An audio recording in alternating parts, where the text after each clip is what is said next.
Good morning, dear students. We were discussing about plant pathology. Today we'll deal with little leaf of brinjal. बैंगन की छोटी पत्ती की बीमारी है। इसमें क्या होता है कि बैंगन में जो पत्तियां होती हैं उनका साइज बहुत छोटा हो जाता है। ये जो डिजीज़ है माइकोप्लाज्मा बॉर्न है, फाइटोप्लाज्मा जो उसका एक छोटा रूप है उसके द्वारा होती है। ये इंडिया में रिपोर्ट हुई थी सबसे पहले कोयम्बटूर में 1838 में। उसके बाद ये सारे स्टेट्स में, इंडिया के सारे स्टेट्स में फैल गई और इससे जो लॉसेस होते हैं वो 90% तक प्लांट में लॉसेस हो जाते हैं। हमें ब्रिंजल नहीं मिल पाता और 90% डैमेज हो जाता है पूरा।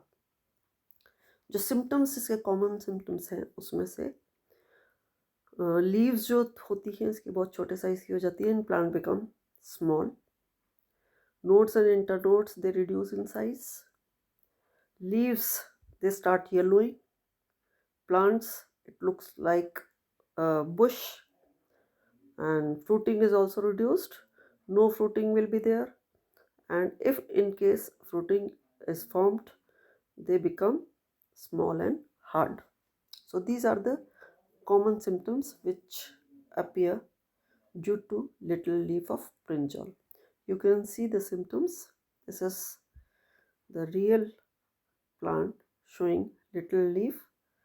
नॉर्मल लीफ नीचे आपको दिख रही है, बड़ी बड़ी नॉर्मल लीव्स है और ऊपर की तरफ आप देख सकते हैं बिल्कुल बंच दिख रहा है, छोटी छोटी छोटी बहुत सारी लीव्स है। तो माइकोप्लाज्मा की होने वाली डिजीज़ है ये। देखिए नीचे नीचे के कुछ एरिया में भी एपेक्स पे देखिए आप बंच दिख रहा है आपको। तो this is little leaf of brinjal. अब इसके बाद हम बात करते हैं कि इसका जो कॉजल ऑर्गेनिज्म है phytoplasma, it is egg shape का होता है या सर्कुलर शेप का होता है। डायमीटर इसकी 40 to 300 नैनोमीटर्स होती है।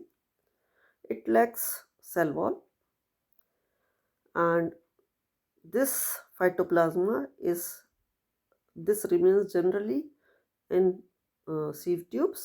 This is present in sieve tubes, that is the part of the phloem, and it is transmitted by an insect named Histimus फाइसाइट्स।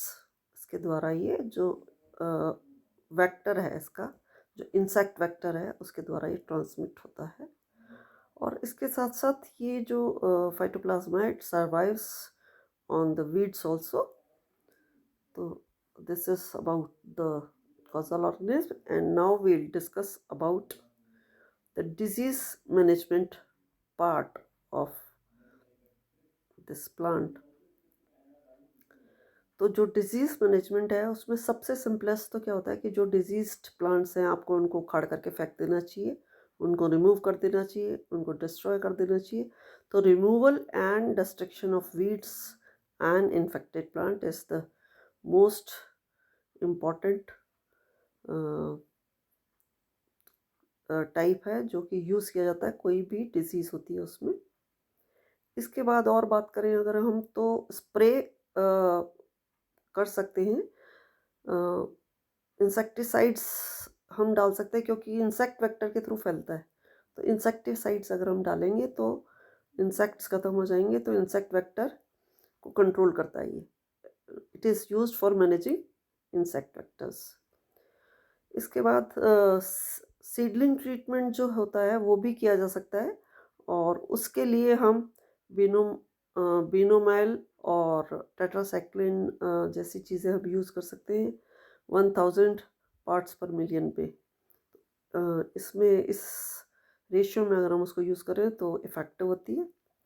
इसके अलावा स्प्रे टेट्रासाइक्लिन का किया जा सकता है, वही 1000 पार्ट्स पर मिलियन, लेकिन it should be 3 times at the 7 days interval.